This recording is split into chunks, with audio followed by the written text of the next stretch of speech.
This is a photo of a replica of Sing Sing Prison's electric chair. Between 1891 and 1963, the real chair killed 614 people. And over the last 133 years, it's been discussed as an instrument of justice, a testament to technological innovation, a source of voyeuristic entertainment, and a manifestation of evil. Today, sitting behind its glass case, we might just be tempted to see it as a historical relic, a static artifact, perhaps a reminder of how far we've come from draconian customs of the past.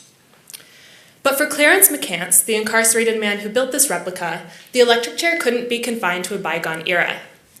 Although the death penalty was illegal in the state where he lived at the time he built the chair, McCants understood that the logics of incarceration marked him, and other prisoners like him, as inherently disposable, and those logics did not disappear with the end of capital punishment. In a 1991 New York Times article, McCants states that he took on the project to show people how cruel the electric chair is. His use of the present tense here is important. Even when it was inactive, the chair still represented an ongoing cruelty that cannot be disavowed through progressive appeals to the present and future. My research interrogates how dominant modes of storytelling about the American prison function to position the violence of incarceration as a problem of the past. And even when this violence is acknowledged in the present, we're often told that it's getting better, that we're moving toward a future characterized by a redeemed prison, promising rehabilitative programming alongside disciplinary correction.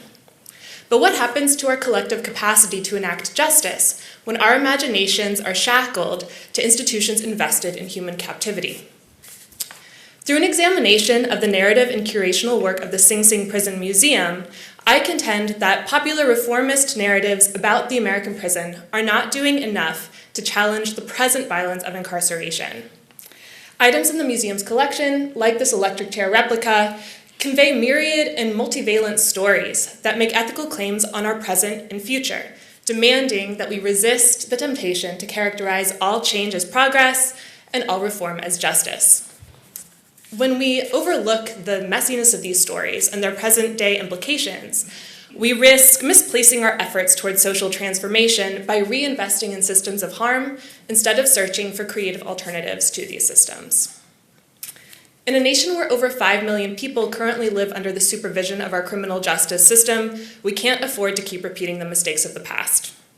A close attention to the objects and narratives that represent the history of the prison can help us to illustrate how this past shows up in the present and how we might break the cycles that have enabled it to continue for so long. Thank you.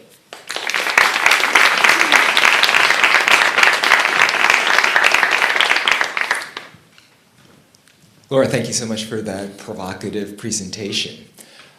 I'd like to invite you to think a little bit about how we might reimagine museums so that they can be the sites that I think you imagine or you suggest that would do a better job of challenging the way in which we look at the past.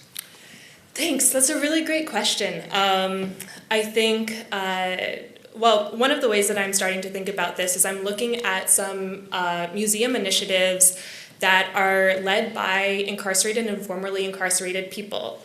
So with this museum, which is doing some really progressive work around the prison, it's still beholden to the demands of the Department of Corrections in New York, where Sing Sing Prison is.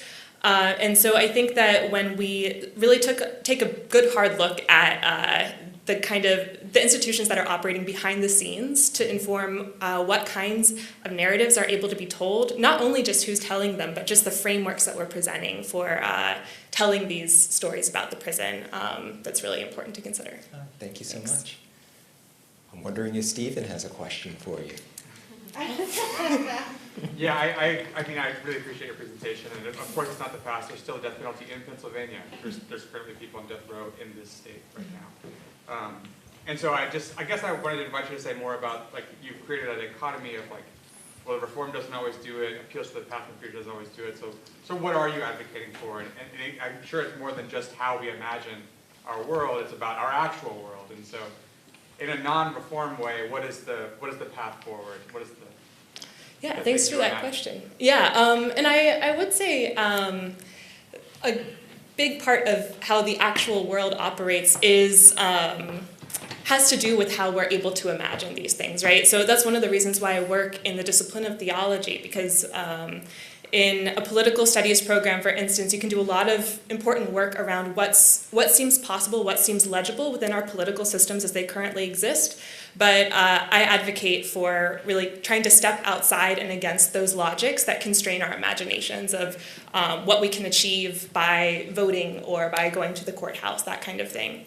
I am a prison abolitionist, so I think that a really great resource to look to for starting to think through these things is Angela Davis's Are Prisons Obsolete?, where she's not just advocating for replacing the prison with another similar or like nicer institution, but actually looking at the ways that carceral logic structure everything from not only our prisons, but like our schools, the ways we run our economy, that kind of thing, to help us find different avenues, different interventions for trying to interrupt these carceral logics as they appear within and outside our prisons.